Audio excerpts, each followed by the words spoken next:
Hey guys, Sean here. Today we're going to look at GODSENT, which is the second team that came through the ECS Challenger Cup for Europe. They defeated Navi here in a best-of-3 series, and this is their match on Overpass, which was probably their strongest map in that qualifier. We're going to look at today what made them so strong in that. So the gist of it is that they have a very, very strong default, which has good trading, and basically it's difficult to play aggressive on them. And when it's difficult to play aggressive on a team, they dictate the pace, and it later sets them up for executes if they have that deep of a playbook.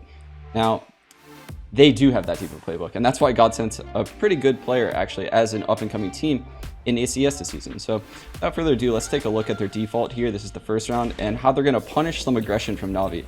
So you can see at the start of the round, they're going to send 2 people towards the B site, and let's take a pause real quick. So Freddy is going to be going towards Fountain, and he's basically the eyes and ears on any A pushes. He's not trying to get any kills or anything like that. Maybe make a small presence by Fountain to allow the CTs to think maybe they're running an A default this round, right?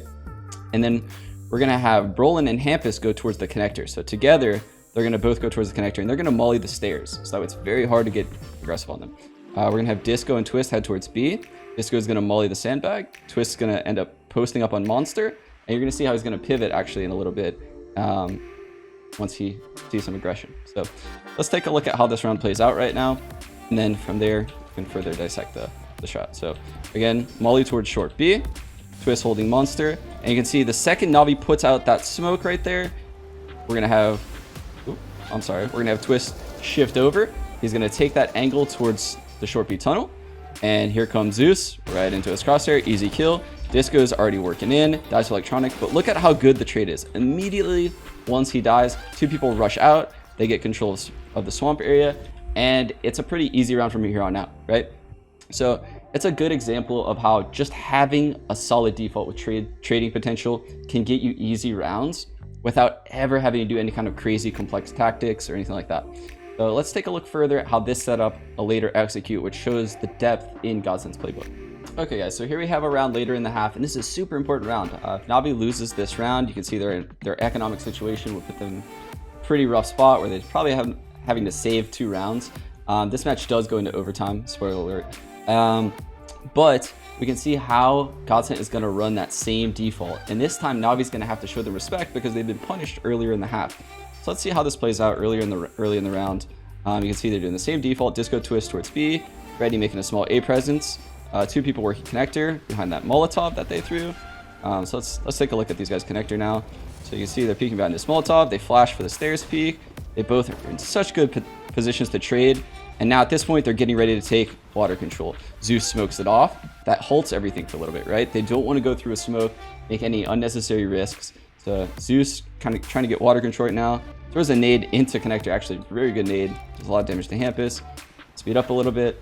So as the smoke is starting to fade, immediately they are now taking short B control. Disco is working through the tunnel, taking his time. They open the door. Hampus peeking out. Flash coming over. And boom, 3 people right now in short B. Anyone peeking would be traded out, and now they're going to fall into this execute that I was talking about.